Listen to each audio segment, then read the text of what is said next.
Gavca Consultores presenta la importancia del régimen matrimonial para la protección del patrimonio familiar. El sexto es cuando se da la muerte de la persona o presunción de muerte, ¿no? Entonces, esos son los 6 puntos para la terminación de la sociedad conyugal.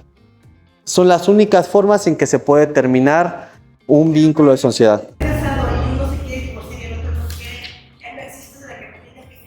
No. Ya, por ejemplo, para la disolución del vínculo matrimonial, ya existe el divorcio incausado, que es la simple voluntad de la persona para poder terminar el vínculo. Entonces, esas son las formas de la terminación de la sociedad conyugal. En concubinato, hablando en concubinato, también existe la terminación de concubinato. Específicamente la ley refiere que es a partir de que ambas partes deciden darlo por terminado, o si no hubo esta referencia entre ambos, es a partir del año en que ya no están juntos. Pero ¿cómo se demuestra la sociedad conyugal en concubinato?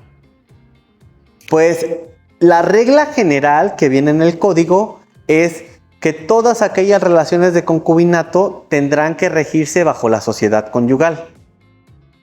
¿Por qué? Pues propiamente porque al ser una relación de hecho y porque a lo que busca realmente el Estado es la mayor protección hacia las personas, es que se determina que si en dado caso de que hubo concubinato se busca la sociedad conyugal. Que actualmente la dinámica del derecho es que evoluciona porque la gente cambia y las dinámicas sociales cambian. Entonces actualmente existe una jurisprudencia que dice que la regla que señala que el concubinato se quedará bajo sociedad conyugal es inconstitucional porque viola el derecho de autodeterminación de las personas. Y se entiende de alguna manera, y a lo mejor lo que va a tener que pasar en derecho es que se va a tener que analizar cada caso en específico y en concreto, ¿no? Porque si dentro del concubinato nosotros vivimos una relación en la que los dos éramos independientes, generábamos recursos, vivíamos de apoyo, pero cada quien tenía su espacio independiente de trabajo, teníamos las mismas posibilidades de crecimiento, pero a lo mejor yo tuve mejor suerte en el crecimiento patrimonial, pues podríamos estar hablando de una división de separación de bienes. No forzosamente tendría yo que estar bajo ese régimen de sociedad conyugal, nada más porque decidí tener una relación de hecho. Eso es lo que está señalando actualmente la Corte, que debemos de verificar de manera específica cada asunto para determinar cuál podría ser la sociedad bajo la que pudieron haberse sometido, ¿no? Que sea mixto, que alguien esté casado pero tenga una concubina, ahí cómo funcionaría. Pues aquí el tema en específico tendrá que ser la protección a la otra persona, ¿no? ¿Por qué? Legalmente el matrimonio. No, legalmente a la que sea la que sea concubina y la que sea cónyuge, ¿no? Lo que tendría que ser el análisis jurídico sería, a lo mejor si esta persona vivía en una casa a su nombre con la concubina y tenía otra casa a su nombre con la esposa, que la propiedad con la que vivía con la concubina surta el efecto de esa sociedad conyugal. Surta nada más sus efectos sobre el patrimonio que generaron juntos y lo que pudieron crecer, en términos de lo que fue el apoyo y la situación legal que vivieron juntos. Y con respecto a la esposa, el patrimonio que generó con la esposa, que se quede con la esposa. El tema de herencia, pensión, pues tendría que estudiarse específicamente cuáles fueron las partes de desarrollo de esa familia, cuáles fueron las partes de crecimiento económico de esa familia y la parte económica de crecimiento a través del apoyo que recibieron mutuos, ¿no? Ese es el tema en específico que actualmente las cortes o los juzgados van a tener que entrar a un estudio más profundo de cada asunto. ¿Por qué? Pues porque lo que está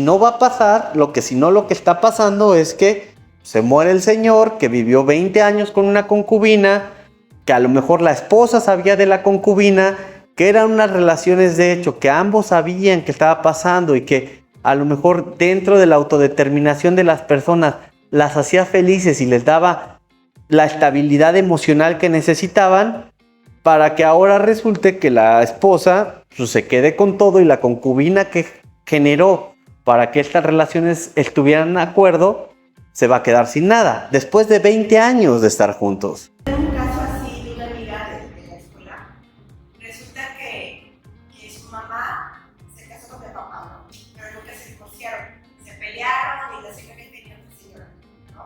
Y a 10, 15 años, pero nunca se divorció y la señora nunca se quiso casar con él, tampoco con la concubina, porque recibía pensión de su ex marido que era ayuda, ¿no? Y no quería perder la pensión. Pero el señor sacó una casa de Infonavit y dentro de la escritura dice que él es soltero. Entonces, la está pagando, ya casi la termina de pagar, se cae y se muere, ¿no? Entonces, aquí viene el pleito de la pensión del seguro social. ¿Por qué? Porque la concubina dijo, híjole, se ve más grande la pensión del señor que la que yo tenía, y ahora la que es esposa legítima, pues se la va a quedar. Tramita a la esposa la pensión en el IMSS. La concubina no sé qué movió allá adentro, si dio billete, qué sé yo, le da la pensión a la concubina. Entonces empieza el pleito. ¿Se debió haber suspendido esa pensión por ambos? Yo me imagino que se hizo el procedimiento. Ya lo peleas por la laboral en contra del seguro social. Por la administrativa, no tiene que ver con vía familiar. El señor registró a la concubina como sus beneficiarios, no se la daba. Pero si de acuerdo con la beneficiaria pierde su pensión del primer marido. O sea, no, ahí es. Debe de existir una resolución administrativa por parte del seguro en la cual determine por qué se la está entregando. Muy probablemente no tuvo registrada nunca la esposa dentro del seguro y a lo mejor a la concubina sí. El ISSSTE permitía inclusive registrar esposa y concubina, ¿eh? El ISSSTE daba esa facultad. Sí, al mismo tiempo. Tenía esa facultad. Entonces, a lo mejor tenía registrada concubina. Pero son temas legales en las que todos nos metemos en problemas, ¿no? Uno, pues la concubina, porque si se acredita que tuvo un concubinato de un tiempo atrás con este señor, cometió un fraude a la pensión que estaba recibiendo. Uno, porque es una forma de quitar la pensión por parte del Estado. Si se acredita que estaba de concubina con otra persona y recibió una pensión por viudez, el Estado no puede permitir esas dos cosas, porque eso sí no existe, ¿no? Porque ahí sí no existe la doble figura jurídica. Yo me refiero más que nada en el régimen mixto, en las situaciones en las que realmente se está viviendo en los dos lados, que se está viviendo el matrimonio y que se está viviendo el concubinato. Aquí el tema del matrimonio, que de repente los matrimonios, alguien se casa y se va la otra persona y viven casados por 20 años sin estar juntos, cuando nada más vivieron juntos 3 años, y de repente la persona regresa y tú ya hiciste 10 casas y se quiere divorciar, ¿a poco le van a tocar 5 casas? ¿No? Pero estuvieron casados 20 años. La ley marca que hay una situación que se llama abandono de hogar. Si tú denuncias el abandono de hogar, la sociedad conyugal deja de correr ese efecto. Es importante saber eso. Si no lo haces, te puedes defender en juzgado. Cuando te pidan la liquidación de la sociedad conyugal, a lo mejor presentas testigos, haces tu procedimiento y vas a tener que acudir a todas las instancias jurídicas para lograr el objetivo, ¿no? Vas a tener que decir, oye, ¿sabes qué? Es que esta persona se fue tal fecha, tengo acreditado entonces, pues no tiene derechos sobre los bienes que adquirimos. Inmigrante, que es mucha gente que se va a Estados Unidos a trabajar, está mandando dinero pero pasa un tiempo. Con el otro. Es que lo importante del abandono de hogar es que haya un abandono, que se haya ido, que no haya contacto, que no haya dinero, que no haya mantenimiento, que no haya forma de crecimiento de la sociedad. Ese es el abandono, porque tampoco está chido que yo me voy a trabajar a Estados Unidos, estoy mandándote dinero para generar un patrimonio en común y cuando regreso ya me denunciaste el abandono de hogar, ya te divorciaste, ya te quedaste con todo. Pues eso tampoco es funcional, no es parte del derecho. El derecho es, él se fue a trabajar a Estados Unidos, ya no me envió ni un peso, nunca me habló, no me dijo nada. Pues yo promuevo mi abandono para que también lo que yo genere me lo quede. Y a lo mejor ya después si él viene y nos divorciamos, ya con respecto a la sociedad conyugal o lo que yo hice con mi vida y lo que yo generé, ya no va a tener derecho. Aparte, otro efecto del abandono de hogar es que con respecto al tiempo que te vas y el tiempo que dura el matrimonio, durante ese tiempo se va a ir cobrando administración para mantener lo que ya hicimos. Entonces, puede ser que tú te fuiste y teníamos una casa. Te fuiste 10 años. Nunca mandaste nada. Regresas 10 años después y dices, oye, pero hicimos esa casa. Sí, pero esa casa durante 9 años yo la mantuve, yo hice esto, yo aquello, yo la mejoré. Entonces, esa parte se tiene que cobrar de tu parte de la sociedad conyugal. Y lo que quede remanente va para ti.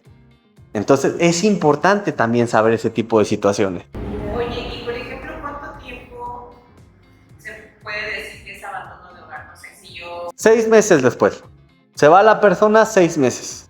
A los 6 meses puedes promover tu abandono de hogar. Por ejemplo, es que esto se casa mucho con Infonavit Seguro Social y la ley de desaparición forzada. Yo no domino esa ley, pero yo he escuchado que también se tiene que avisar cuando es desaparición forzada.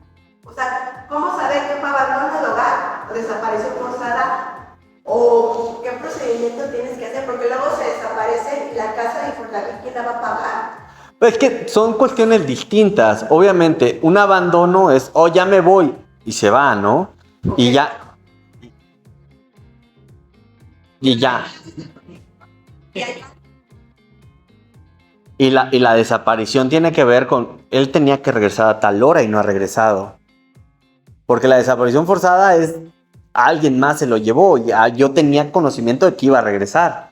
Yo tenía contacto con él, no estábamos en problemas, no teníamos nada.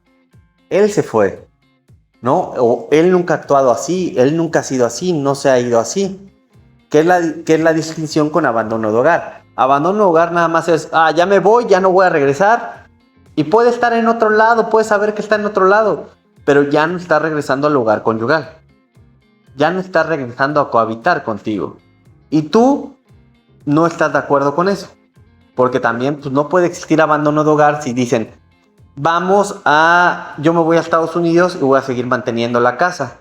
Porque no es un abandono, porque yo estoy dando mantenimiento de la casa. ¿Ok? El abandono tiene que ver con me voy y me desentiendo completamente de todo lo que tenga que ver con administración de la casa.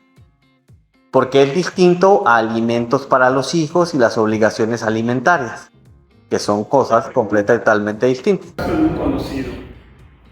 Él estaba en concubinato con su mujer. Deciden que la mujer ya se va a pensionar y él empieza a meterle aportaciones al seguro. Uh-huh. Cuando se pensiona la mujer, una buena pensión le dice, lo trueno. ¿Cómo se puede reclamar a esta persona?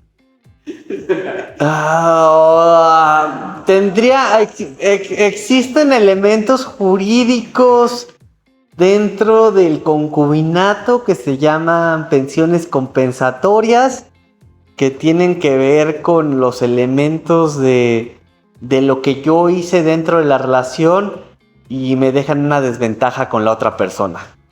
Porque parte del matrimonio, del concubinato, lo que deben de tener es igualdad.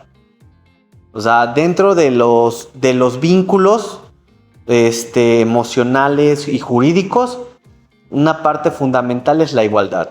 Y si hubo desigualdad durante el concubinato, se puede demandar una pensión compensatoria y se puede buscar un equilibrio a través de esa situación. O sea, si terminaron y él quedó en una situación de desventaja con ella, a raíz de esta terminación, él puede pedir una pensión compensatoria, porque él la apoyó en su trabajo, él generó las condiciones para que ella estuviera mejor, y cuando terminó la relación, él se encuentra en un estado de desventaja ante ella. Ese es el tema, ¿no? Entonces, la otra... A ver. Una madre no es lo mismo que una concubina. Es que lo Es que no existe la terminología jurídica de amante, porque la ley no marca moralidades. Digo, la terminología de amante tiene que ver más que nada con concepciones de morales que podamos tener alrededor, ¿no? O sea, porque pues, al final de cuentas la percepción es una persona de paso en la vida, ¿no? Aquí pues las condiciones para determinar si es amante o concubina son las reglas que marca el mismo código, ¿no? Que el código marca que deben ser dos personas libres de matrimonio, pero actualmente esa situación está superada a través de los criterios de la corte. Pero sí debe de tener los otros elementos, una vida en común, una cohabitación y ese tipo de elementos. Si es una persona que vive 2 días con ella y 2 días y 3 días con su esposa y fines de semana va alternando, pues estamos hablando que está haciendo una cohabitación, que está viviendo con la persona, bajo una dinámica la que quiera, pero está cohabitando. Y si tiene hijos, pues más aún, ¿no? Obviamente. Entonces, la concepción propia de amante no existe, ¿no? Capitulaciones en separación de bienes. Este tiene que ver con la administración de los propios bienes presentes y futuros dentro de la relación, ¿no? Existen, es como la más sencilla, me caso, nos casamos, cada quien lo suyo y vamos a vivir juntos y a generar una vida en común, ¿no? Consideraciones específicas de la separación de bienes. Muchas veces la gente se casa en separación de bienes y uno trabaja y el otro no. Uno se dedica al hogar y el otro no. Y se separan y uno tiene muchas cosas y el otro no. Entonces, la separación de bienes, si bien, aunque hemos decidido que es un régimen patrimonial, el Estado debe de cuidar a la persona que no generó bienes. Porque al final de cuentas fue un vínculo de crecimiento en el que si el otro no hubiera estado al cuidado de la casa, no se hubiera podido generar el patrimonio de la otra persona. Si el otro no hubiera dado la estabilidad emocional que se necesitaba, a lo mejor el otro no hubiera generado en posibilidad todo lo que generó. Por lo tanto, aun cuando haya separación de bienes, se puede requerir una pensión compensatoria, que es correspondiente a la liquidación de los bienes, para el efecto de que sea retribuido en lo que tú generaste. ¿Ok? Con respecto a las capitulaciones que vamos a platicar en la diapositiva que sigue, las capitulaciones también señalan que serán nulas cuando se señale que una persona va a obtener todas las ganancias. No puedes tú capitular en el sentido de que, ok, nos vamos a dividir bienes y todas las ganancias me las quedo yo, o todo lo futuro me lo quedo yo. Tiene que existir por lo menos una cantidad retributiva a la otra persona que está contigo. Porque no, una cantidad retributiva que las personas deciden por voluntad propia. Es como una sociedad. Cuando tú generas una sociedad mercantil, no puede existir, no pueden ser menos de 2 socios y no puede ser menos de una cantidad de porcentaje que tenga un socio. O sea, no puede ser que uno tenga 100% y el otro 0. Eso no existe. Por eso son sociedades. Porque debe de existir la posibilidad de que ambos crezcan económicamente. Si no, ¿para qué generas una sociedad? No tiene sentido. ¿Para qué te juntas con alguien? No tiene sentido. ¿no? Terminación de separación de bienes puede ser en el momento en que las partes decidan terminar la separación de bienes. La capitulación en separación de bienes es más interesante porque esta, antes del matrimonio, no necesita ser inscrita en el registro público y no necesita ser ante notario. Es solamente una lista de bienes y de deudas. Y ya. Y la mantienen entre ellos y se mantiene de manera privada. ¿Por qué? Pues porque al final de cuentas, pues no se ingresan a la sociedad, no se generan frutos, porque la separación de bienes es eso, cada quien va a crecer patrimonialmente como quiera, ¿no? Ese es el tema, ¿no? Terminación, pues por la terminación del vínculo, por voluntad de las partes y por muerte. Son las únicas tres formas. Este no tiene otras terminaciones distintas. O sea, no hay de que, estás administrando mal mi dinero, porque pues al final de cuentas no hay administración. No hay funcionalidad, ¿no? Estas nada más son pues, las básicas. Es, ya no quiero, vamos a divorciarnos, queremos cambiar a sociedad conyugal y pues se muere alguna de las partes o se ausenta. ¿Ok? Sí, yo me casé y yo tengo mi terreno, pero mi esposo fue el que lo compró en casa. Ahí en separación. Interesante, ¿no? Tú pones el terreno, él pone la mano de obra, ¿no? Obviamente, en separación de bienes, pues, la casa sería tuya porque nadie construye en terreno ajeno. Pero, pues, independientemente, pues a lo mejor en un dado caso, él tendría que solicitar una pensión compensatoria por la desigualdad económica en la que se encuentra, si es que existiera. Si a lo mejor tú pusiste el terreno, él construyó y tú sigues teniendo una estabilidad económica fuerte y él no. Digamos que fue heredado por mi papá. Y al cuenta mi esposo es el que, por el trabajo que ha hecho, hace la casa. Sí, pero pues al final de cuentas, si están en separación de bienes, el terreno es tuyo. Lo que se edifica en casa ajena es separación de bienes, ¿no? Además, si te lo heredaron, si estás en sociedad conyugal, si es heredado, no entra dentro de la determinación, porque dentro de la sociedad conyugal tiene el específico que donaciones,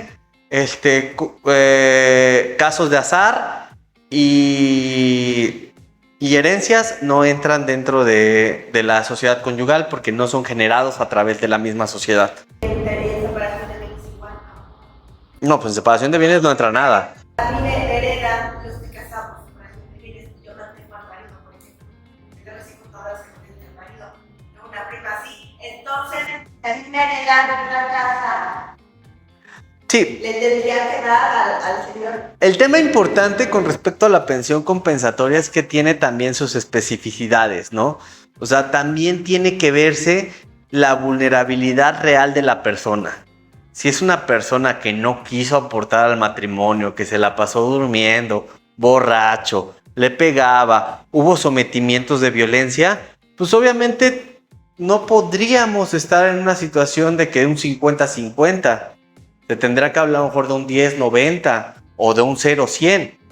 Por eso es que cada caso en específico ya va a tener que ser estudiado y va a tener que ser aportadas las pruebas suficientes. Cada caso en específico. Porque es la evolución del derecho. Ya no puede ser como de machote. Ya vamos a tener que analizar a las personas. ¿Qué sigue? Contenido de las capitulaciones. Las capitulaciones deben de tener la lista de bienes muebles por ambos cónyuges. Las deben de ir con un avalúo comercial, deben de ir con un certificado de libertad de gravamen y los documentos que acreditan la propiedad. Debe de tener una lista de bienes muebles, igual con sus documentos, avalúo y propiedad. Debe tener una lista de deudas. Y debe de especificarse en esa lista de deudas cuáles son particulares y cuáles van a entrar en la sociedad. ¿Por qué? ¿Cómo una deuda particular podría entrar en la sociedad? Pues a lo mejor nos vamos a casar, pedí un préstamo y ese préstamo salió a mi nombre y ambos decidimos que esa deuda sea parte de la sociedad conyugal. Ese tema tiene que ver en específico con el apartado de deudas.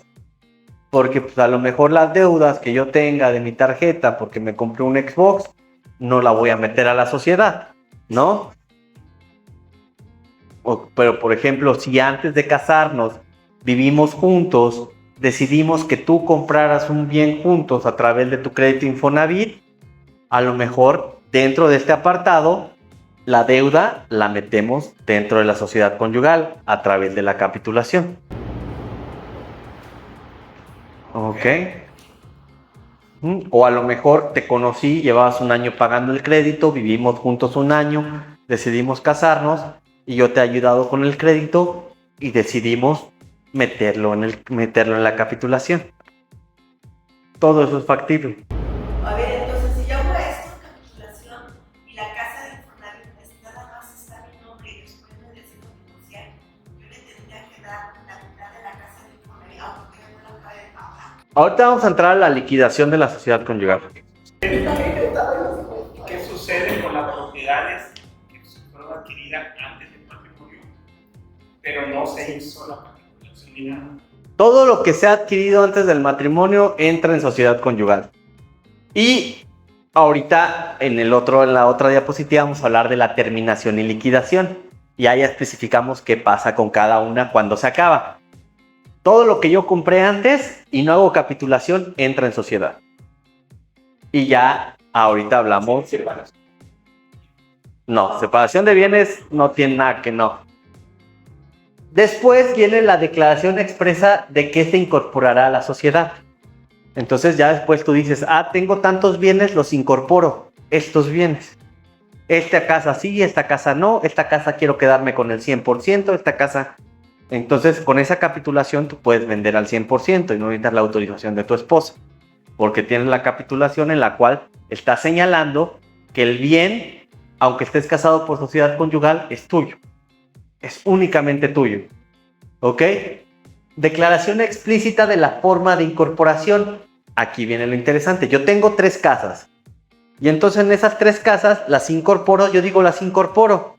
Pero digo, de esta casa quiero quedarme con la renta.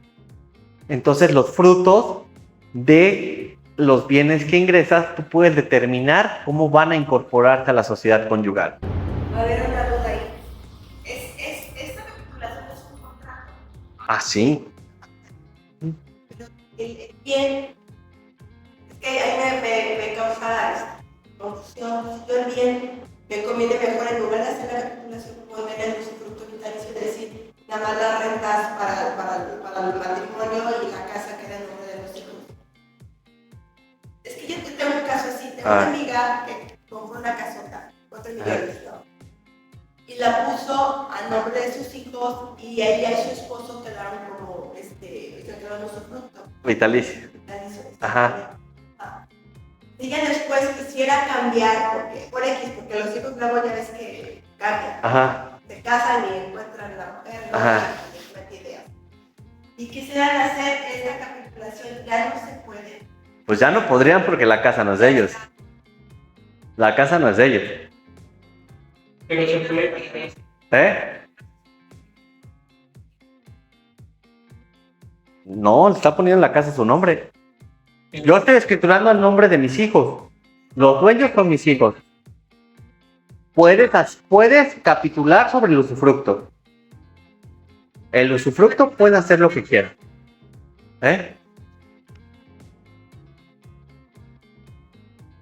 No, pues es que aunque sean menores, ya son propietarios. A lo mejor te firmó a través de una representación legal. Esa representante legal va a tener que verificar, pero ellos son propietarios. Y la venta, adjudicación y todo eso, los niños van a tener que decidir si se hace o no se hace. O su representante legal que está firmando en ese momento hasta los 18 años. Entonces, si tú quisieras hacer una capitulación, ya no puedes hacer capitulación si quieres sobre el usufructo. Puedes decir, sobre este usufructo yo puedo darlo, puedo rentarlo, puede ser que yo lo use, que tú... Eso sí lo puedes hacer. ¿No? Ahí sí. Entonces ya dando un usufructo ya no puedes, ya no puedes decir, ahora ya no quiero porque ahora ya nada más se puede dejar a una hija, ya no a los dos. No. No, hay que entender cuáles son los efectos de las propiedades, ¿no? Está los actos de dominio y los actos reales, ¿no? La posesión. El usufructo tiene que ver con efectos jurídicos del bien. El uso, goce y disfrute del bien. A lo mejor, y ya, hasta que viva, durante el tiempo que yo quiera, ¿no? Y el dominio, que es la venta de la casa, pues, es propiedad del hijo. Si el hijo la vende a una persona, esta persona va a tener que tener el usufructo vitalicio de las otras. Puede ser que la propiedad la puede vender, pero el usufructo va a seguir siendo a favor de las otras personas hasta que fallezca o renuncien al usufructo. Tú tienes que hacer una buena planeación, porque si en un plazo con una mala decisión te quedas sin nada. Son buenas las capitulaciones porque hay un refrán, ¿no? Los temas de matrimonio, cuando te vayas a casar o cuando vayas a decidir alguna situación, siempre hazlo cuando estás bien. Cuando no estás peleando, cuando no estás gritando, cuando estás iniciando y cuando estás enamorada. ¿Por qué? Porque va a ser cuando estás más claro de ideas, cuando tienes que respetar la misma. Si lo haces cuando ya están los problemas, cuando ya no tienes, no hay forma. No hay forma de poder llegar a arreglo. Entonces, antes de casarte, una buena capitulación. Entonces, la declaración explícita, la declaración del producto de trabajo, es decir, lo que yo gane, si se va a incorporar en la totalidad a la sociedad, si se va a incorporar un porcentaje, si no se va a incorporar nada, y lo que yo genere de ese fruto de trabajo va a ser mío, y nada más lo que yo aporté al inicio va a ser lo que va a seguir manteniendo la sociedad. Todo eso se tiene que especificar en la capitulación. Se va a determinar quién es el administrador, se va a determinar qué va a pasar con bienes futuros, qué se va a generar con lo que ya aportamos, y si compramos una casa, a nombre de quién va a quedar, cómo va a quedar. Pues puede ser hasta una capitulación, ¿no? Si compramos una casa, la primera casa va a quedar a favor del cónyuge mujer, y la segunda casa que compremos va a quedar a favor del cónyuge hombre. Viendo a futuro, aun cuando sea incierto, pues puede ser una realidad, ¿no? Y ya el tercer bien que compremos va a favor de los hijos. Y el 9, que para mí sería el más importante, es la forma de liquidación. ¿Crees que en Estados Unidos hacen sus capitulaciones Los acuerdos prenupciales. Y hasta de cuenta, y si tú me pasas los cuernos, me vas a pagar tantos millones de dólares.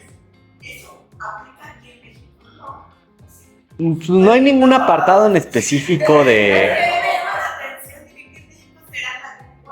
No, aquí no hay ningún apartado específico de ¿cómo se llama? De daño moral o cuestiones así, ¿no? Aquí, pues a lo mejor y de hecho sería hasta inconstitucional, porque es el libre desarrollo de la persona. El hecho de una infidelidad, pues tampoco puede ser sancionado así. Pues a mí me llamó la atención, dije, bueno, será por chisme de revisar. No, pero aquí, por ejemplo, lo que sí se puede especificar es en la forma de liquidación. Si la relación termina porque encontraste otra pareja, tales bienes se van a encontrar de tal manera. Porque al final de cuentas esto es como un testamento. Podríamos verlo así. Es como un testamento en el cual estás anticipando la terminación de algo. Y quieres la mejor tranquilidad para ti y para tu pareja en ese momento. Se casan, hacen la capitulación, ya, todo, ¿no? Pero al lugar de terminar que la persona de la persona muere, hizo testamento. Esto podría relevarlo del testamento a la adjudicación de los bienes. No propiamente la...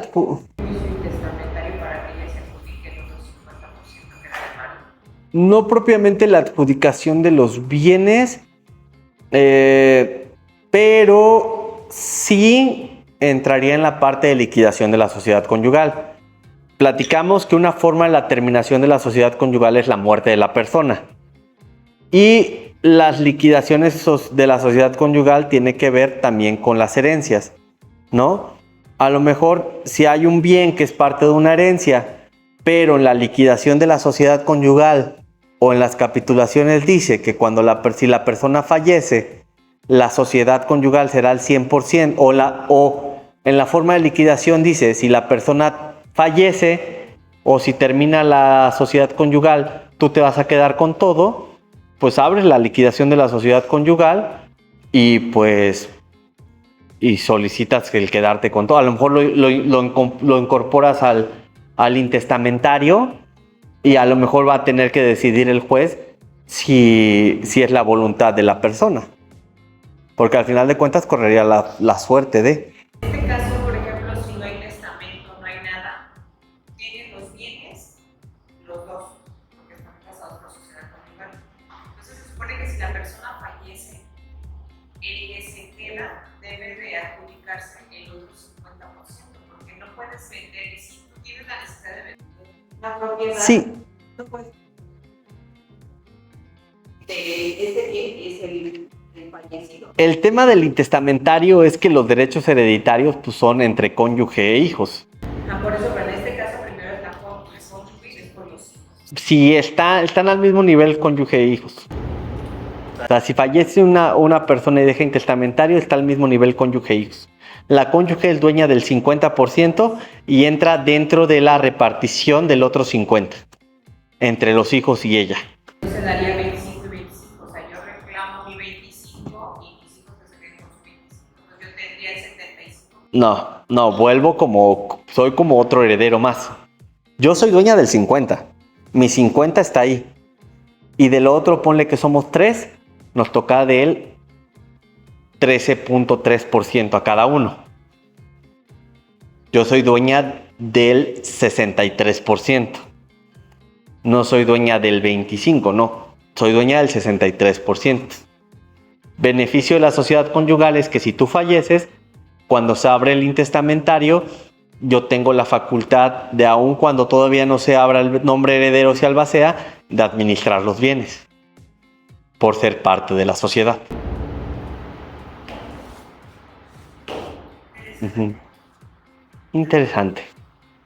Ahora no. Entonces yo tengo bienes, los pongo en las calculaciones y digo, ¿sabes qué? Tengo la casa de Acapulco y la casa de Cuernavaca y ponemos ahí que es el nombre de que van a estar bueno, están a nombre del esposo, pero ahí ponen que ese bien va a ser la dueña de la esposa, pero no lo ponen en la escritura, pero tiene las capitulaciones.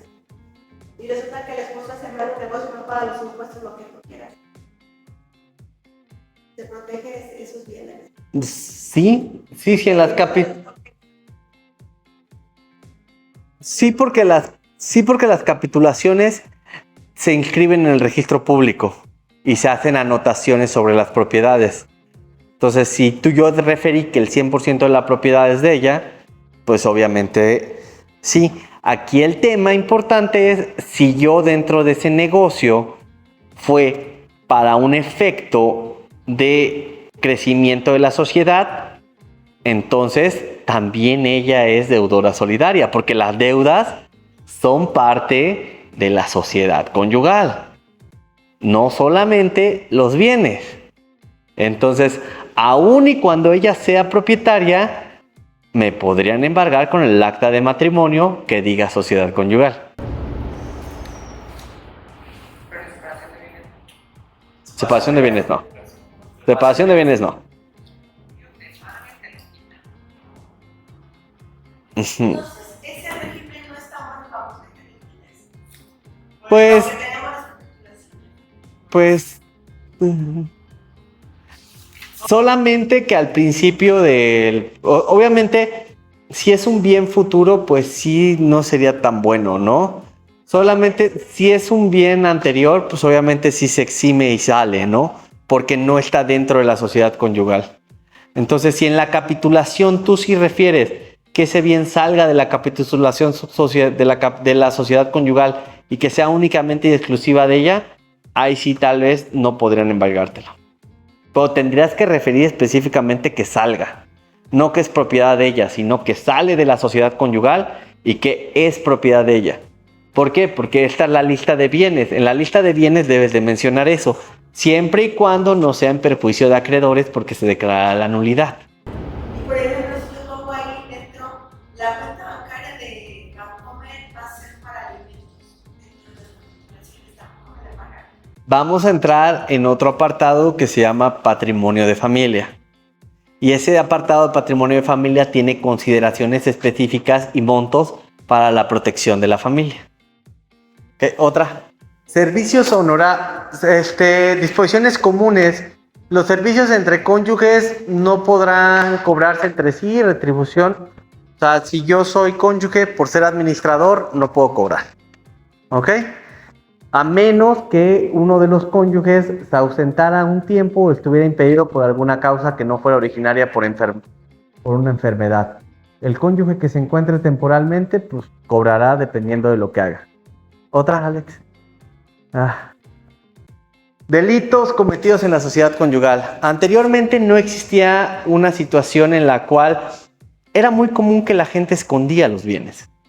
Era muy común que uno de los cónyuges compraba carros y los ponía al nombre del hermano, de la mamá, para que no se generara un patrimonio familiar.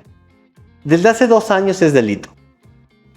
A quien, en detrimento de la sociedad conyugal o patrimonio común generado durante el matrimonio o el concubinato, oculte, transfiera, adquiera a nombre de terceros bienes, se le aplicará la sanción de 1 a 5 años de prisión y de 300 a 500 días multa. Sí, porque es un fraude. Muchas mujeres que trabajaban así en su casa, o sea, conyugal, y compraban casa de apoyo en nombre de la suegra, y cuando la dejaban marido no les daban nada, ni la pensión de los chamacos.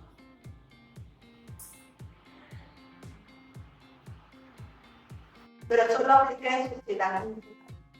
No, porque aquí dice patrimonio común generado durante el matrimonio. Porque sí se puede mencionar, a lo mejor, si se mencionara como separación de bienes, pues a lo mejor no tendríamos que entrar al caso específico de las personas que durante el matrimonio no generaron bienes y el otro sí y estaban en separación de bienes, ¿no? Entonces, por eso es que patrimonio común generado durante el matrimonio. Porque si yo no tuve la posibilidad de generar y tú generaste, es un patrimonio común y ya tendría yo que acreditarlo en procedimiento. Ajá, si tú tienes un prestanombre, sí. O lo oculto, o lo gasto. Así es. Ahora.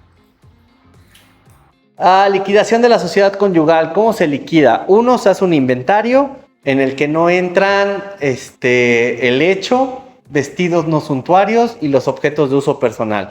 El celular, la computadora, nada de eso entra, ¿no? Ya una vez que se hace el inventario, lo primero que se tiene que hacer es liquidar créditos. Compramos una casa en Infonavit, no la hemos terminado de pagar. ¿Qué pasa? Se tiene que pagar el crédito de la casa Infonavit y el remanente se divide. Esas son las reglas de la liquidación. Se tiene que pagar los créditos y el remanente se divide. ¿Qué pasa en una sociedad? Y aparte el remanente se divide. Lo que aportó una persona a la sociedad antes del matrimonio, que era propietario él, obviamente se le reintegra en el caso de que todavía exista y nos haya embargado o nos haya generado alguna deuda, ¿no? Porque también nos habla en que caso de que hubiera pérdidas, ambos lo cubrirán de su haber personal, es decir, de su dinero propio. Puede ser que nos casamos, intentamos poner un negocio, pedimos un préstamo y no funcionó. Pues el 50 y 50 vamos a tener que pagar ese crédito, ¿no? Puede... Los bienes, ¿cómo se llaman? Los de comunales, ejidales. No, bienes ejidales y comunales están fuera de este tipo de régimen. Otra, Alex, ya paramos acá. Patrimonio familiar, este es el que comento.